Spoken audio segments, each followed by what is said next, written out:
have been given the top priority as far as development is concerned. किसी पीड़ित, शोषित, दलित इनको मदद पहुंचाने का काम किया और उसी को ताकत देने का काम। आदाब दोस्तों, ये जो वीडियो आप लोगों ने देखा है, ये वीडियो कर्नाटक से सामने आ रहा है बीजेपी की एक रैली का। आप जानते हैं कर्नाटक के विधानसभा चुनाव से पहले बीजेपी इस चुनाव को जीतने के लिए अपनी पूरी ताकत झोंक दे रही है। पीएम मोदी से लेकर के अमित शाह तक कर्नाटक का दौरा बैक टू बैक कर रहे हैं। लेकिन यहां पर ये जो पहली मेगा रैली का आयोजन बीजेपी की तरफ से किया गया था, उसका एक नजारा है। यह रैली सुपर फ्लॉप हो गई है। आगे हम आपको इसका पूरा वीडियो दिखाएंगे, साथ ही साथ दो और बड़ी खबरें आपके सामने रखेंगे। दूसरी बड़ी खबर कर्नाटक से ही सामने आ रही है, जहां पर बीजेपी में भारी बगावत। एक और दिग्गज बीजेपी के नेता ने कांग्रेस पार्टी का दामन थाम लिया है, इसकी भी जानकारी देंगे। तीसरी बड़ी खबर आ रही है दोस्तों बिहार से, जहां पर होली के दिन जबरदस्त तरीके से हिंसा देखने को मिली है और यह हिंसा डीजे के ऊपर अश्लील गाने बजाने की वजह से हुई है। आगे हम आपको इसकी भी तस्वीरें, वीडियो फुटेज दिखाएंगे। उससे पहले एक छोटी सी रिक्वेस्ट करेंगे दोस्तों, इस वीडियो को ज़्यादा से ज़्यादा लाइक करिए, शेयर करिए। चैनल पर अगर आप नए हैं तो सब्सक्राइब करके बेल आइकन को जरूर प्रेस कर लीजिए। आप जानते हैं कर्नाटक की 224 विधानसभा सीटों को जीतने के लिए कांग्रेस, जेडीएस और बीजेपी पूरी ताकत झोंक दे रहे हैं। यहां पर किसी भी तरह से इस चुनाव को इन तीनों पार्टियों की तरफ से जीतने का प्लान तैयार किया गया है। लेकिन इसी बीच बीजेपी की पहली महा रैली, मेगा रैली जो कर्नाटक के अंदर होनी थी, वो सुपर फ्लॉप हो गई है। इसका वीडियो जो सोशल मीडिया पर वायरल हो रहा है, मैं आपको दिखाना चाहता हूं। पहले आप ये पूरा वीडियो देखिए, उसके बाद इसकी चर्चा करेंगे। देखिए ये वीडियो।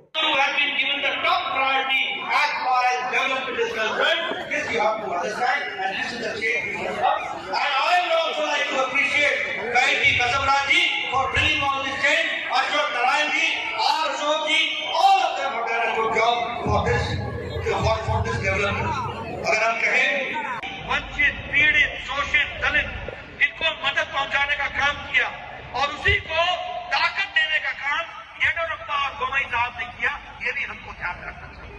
ऑल स्कीम्स, मैं भी प्रधानमंत्री गरीब कल्याण अन्न योजना, मैं भी प्रधानमंत्री स्वच्छता योजना, मैं भी उज्ज्वला योजना, मैं भी सौभाग्य योजना, मैं भी प्रधानमंत्री किसान सम्मान निधि, मैं भी Ayushman Bharat, all these schemes has empowered the marginal section of the society. All these schemes. तो जैसा कि दोस्तों आप लोगों ने यह वीडियो देखा, यह वीडियो कर्नाटक से सामने आ रहा है, जहां पर जेपी नड्डा जो बीजेपी के राष्ट्रीय अध्यक्ष हैं, उनकी रैली है ये बेंगलुरु की, जहां पर आप देख सकते हैं कुर्सियां खाली पड़ी हुई हैं और जो जनता उनको सुनने के लिए पहुंची थी वो भी अब घर वापस जा रही है, बीच रैली को ही छोड़ करके। तो ये हालत बीजेपी की चुनाव से पहले कर्नाटक के अंदर हो गई है। लेकिन आप ये मत सोचिए कि इस रैली के फ्लॉप होने के बाद या इस तरह की दर्जनों रैलियां फ्लॉप होने के बावजूद भी बीजेपी चुनाव नहीं जीत पाएगी। बीजेपी के पास चुनाव जीतने के लिए बहुत ही अच्छे तरीके हैं। अगर आप विकास के मुद्दे पर देख लीजिए, अगर चुनाव लड़ने की बात कर रही है या चुनाव जीतने की बात करिए, तो भूल जाइए आप कि कर्नाटक के विधानसभा में इस बार चुनाव के दौरान विकास पर कोई बात होगी।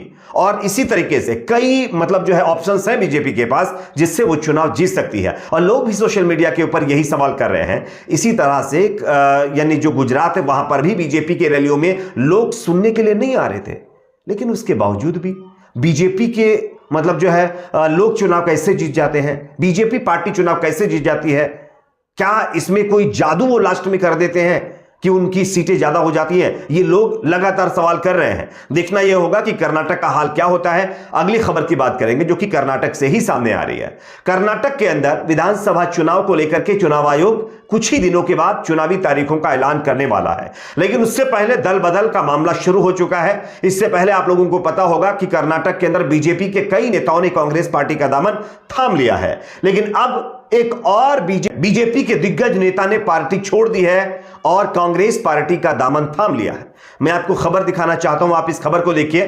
कर्नाटक विधानसभा चुनाव 2023 से पहले बीजेपी को बड़ा झटका। बीजेपी एमएलसी पुतन्ना ने पार्टी से इस्तीफा दे दिया और कांग्रेस पार्टी में शामिल हो गए। पुतन्ना ने अपनी ही सरकार में बड़े पैमाने पर भ्रष्टाचार का आरोप लगाते हुए कहा है कि उन्होंने विधान परिषद और बीजेपी की प्राथमिकता से सदस्यता यानी जो सदस्यता है उससे इस्तीफा दे दिया है। कर्नाटक के वरिष्ठ नेता पुतन्ना विधान परिषद के 4 बार के सदस्य रह चुके हैं। ये कोई छोटे नेता नहीं है। उन्होंने बेंगलुरु शहरी, बेंगलुरु ग्रामीण और रामनगर जिलों के शिक्षक निर्वाचन क्षेत्र का प्रतिनिधित्व भी किया है।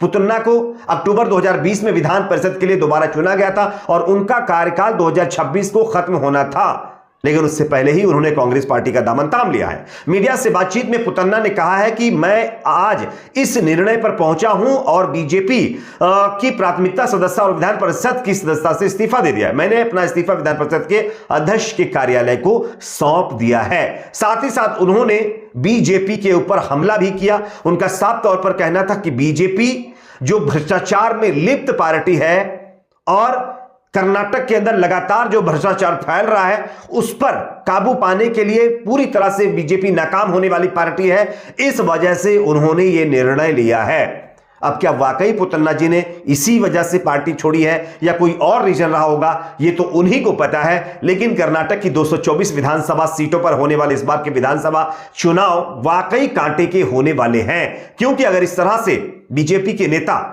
पार्टी छोड़ते हैं तो ये बीजेपी की मुश्किलें बढ़ाने वाले मामले। इससे पहले भी आप लोगों ने देखा होगा कई नेताओं ने पार्टी छोड़ी। डीके शिव कुमार की अध्यक्षता में उन्होंने कांग्रेस पार्टी को ज्वाइन किया और कुछ दिन पहले डीके शिव कुमार ने भी यही बात कही थी कि आने वाले दिनों में कर्नाटक के अंदर बीजेपी के कई नेता हमारी पार्टी यानी कांग्रेस पार्टी में शामिल होंगे। अब देखना यह होता है कि अगला नंबर किसका है। आपकी अपनी इस पर क्या राय है कमेंट सेक्शन में जरूर बताइए। अगली खबर की बात करेंगे जो कि बिहार से सामने आ रही है, जहां पर होली के दौरान अश्लील गाने बजाने की वजह से जबरदस्त तरीके से हिंसा देखने को मिली है। मारपीट हुई जिसमें 12 लोग घायल हुए हैं, 6 लोगों को हिरासत में लिया गया है। मैं आपको खबर दिखा रहा हूं, आप देख सकते हैं। बताया जा रहा है कि होली के त्योहारों में अश्लील गाना बजाना, उस पर ठुमके लगाना एक आम बात हो चुका है। प्रशासन ने पहले ही होली के दौरान जो डीजे बजाने वाली प्रथा है उसमें अश्लील गाने ना बजाए जाएं, इसके लिए पाबंदी लगा रखी थी। लेकिन उसके बावजूद भी बिहार के छपरा में होली के दिन डीजे पर अश्लील गाना बजाने की वजह से 2 पक्षों में जबरदस्त मारपीट का मामला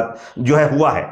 मामला इतना बढ़ गया कि मारपीट हुई और 12 से अधिक लोग इसमें घायल हो गए हैं। घटना की सूचना मिलने के बाद पुलिस मौके पर पहुंचती है और इसमें जो है 6 लोगों को बताया जा रहा है कि हिरासत में भी लिया गया है। आप देख रहे होंगे कि इसी तरह से कई जगहों से वीडियो सामने आ रहे हैं जहां पर होली के मौके पर एक विशेष समुदाय के लोगों को निशाना बनाया जाता है और कुछ सार्वजनिक स्थलों के सामने जाकर के अश्लील गाने बजाए जाते हैं, नारेबाजी की जाती है। और अब तो जो होली में गाने बजाने वाले लोग हैं वही आपस में भिड़ गए हैं, जिसमें बिहार के छपरा के अंदर ये बवाल देखने को मिला है। आपकी अपनी इस पर क्या राय है कमेंट सेक्शन में जरूर बताइए। इस वीडियो को ज्यादा से ज्यादा लाइक करिए, शेयर करिए, चैनल को सब्सक्राइब करके बेल आइकन को जरूर